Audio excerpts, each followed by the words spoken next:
I'm here today with Love and Hip Hop star Mimi.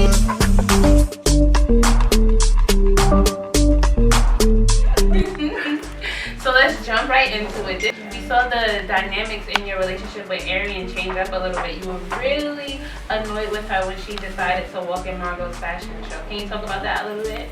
I mean, it's kind of explanatory. Like, your best friend, and as much as she despises Nikko, but then you go choose to work with his wife, and you know that, in our first meeting, what didn't go over well. It just didn't make sense to me.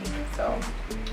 Since Margeaux came in the picture, you seem kind of apprehensive of her, like she had some ulterior motive, like she was hiding in the back, kind of. What made you feel so against her being around? Or did you feel? No, I think Margeaux should be saying thank you to me, because I'm the reason she is where she is right now. You're welcome. But I don't know Margeaux, and I didn't have an issue with Margeaux. Apparently Margeaux has an issue with me. When I finally did meet her, I went to shake her hand and say nice to meet you, and she was doing the problem. So bad. I don't know what her deal is, but that's her problem. How do you feel about her coming out and telling other people about, I guess, Nikko's side of the Sextape scandal, about the third party? How do you feel about constantly having to defend yourself? I don't feel like I have to defend myself. She runs her mouth about me, and she's keeping me relevant. Thank you. My turn to say thank you to her. Thank you, Margeaux, for keeping me popping and keeping me relevant and always spewing my name out of your mouth. Thanks, girl. Do you feel vindicated at all with the way Nikko has come out to look a little bit? It seems like at first people were like, no, Mimi, you had something to do with it, and now it seems like Nikko's character is coming out to be kind of shady. And so it's like he's becoming the villain, and everyone is like, okay, maybe Mimi didn't really know what was going on. Nikko has always been shady and looks shady, so no. Gotcha. Do you want to clear up anything regarding the sex tape? Because at first it went from him losing the bag to you guys having to film additional scenes. Can you clarify what exactly happened with the sex tape? Oh my God, it was so much. It was so much. Once him and I filmed ourselves, and then once it went to Vivid, and we signed with Vivid, and that's when they told us we need additional footage. So at that point, we had already signed with them. We had to go back in and give them what they needed to fulfill our obligation and our contractual obligation. Exactly. So that's how that went. Gotcha. Well, now that things are over with you and Nikko, are you single and ready to mingle, or are you just like, I'm on my business grind and focusing on being a mom? I'm working on Mimi. I don't want to do another rebound type situation like I did with Nikko. I want to get myself together, my business together, and just work on being a better me. Gotcha.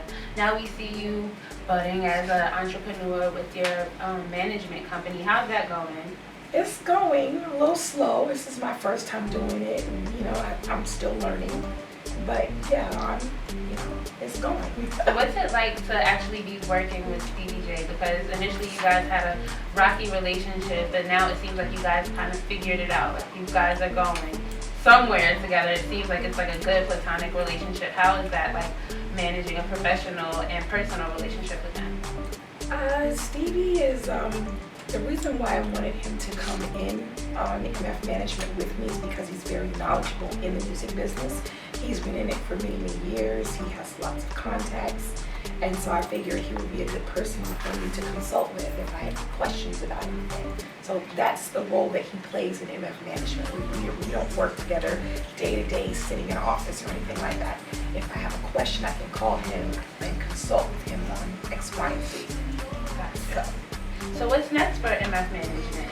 Do you have some new artists that you're working with? Yeah, I'm actually right at the moment. I'm working with Jessica Dime, so trying to get that squared away and figured out. So we'll see what happens with her. Speaking of Jessica Dime, earlier in the season, it was a little tension after you brought Tiffany Fox into one of her sessions. How have you guys managed to mend fences?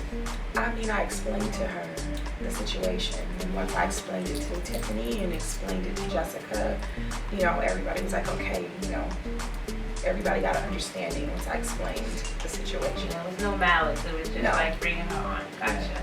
Well, another controversial cast member, Jasmine, it seemed like there was a potential for you guys to kind of squash whatever issues you had and start over, but it didn't really go that way. She got really heated with you. Do you ever think there'll be a time when you guys can actually like be civil towards each other? No.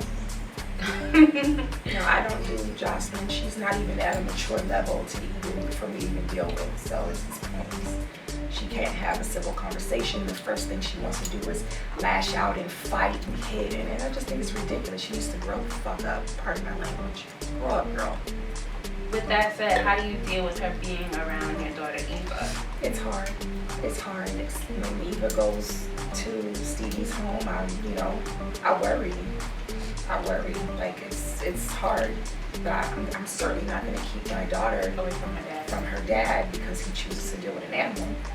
You know, it's just hard. I struggle with it. Well, now this season, it seems like you found your voice a little bit. Before you were a little bit more reserved and easygoing, but it's like now it's like this is who I am, and nobody's gonna say anything crazy to me.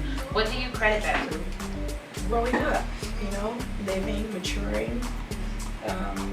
Trial and error, you know, just, you know, you live and you learn, and you want to do better and do things different. You know, staying in the same place or doing the same thing is a form of insanity. So if you realize something is not working, why would you keep doing that? Gotcha. Well, you were also talking about writing a book, and what's the your legal situation? Because you were supposed to write 3 books, and Nikko was supposed to get some portion of that. Did you guys get that squared away, or are you still fighting that out? Us guys, I'm gonna do me. It's my book. It's my story, and I'm handling my situation. So can we expect a release date for the Mimi book? Yeah, absolutely. I don't have an actual date, but it's a work in progress, and I'm working on it currently as we speak.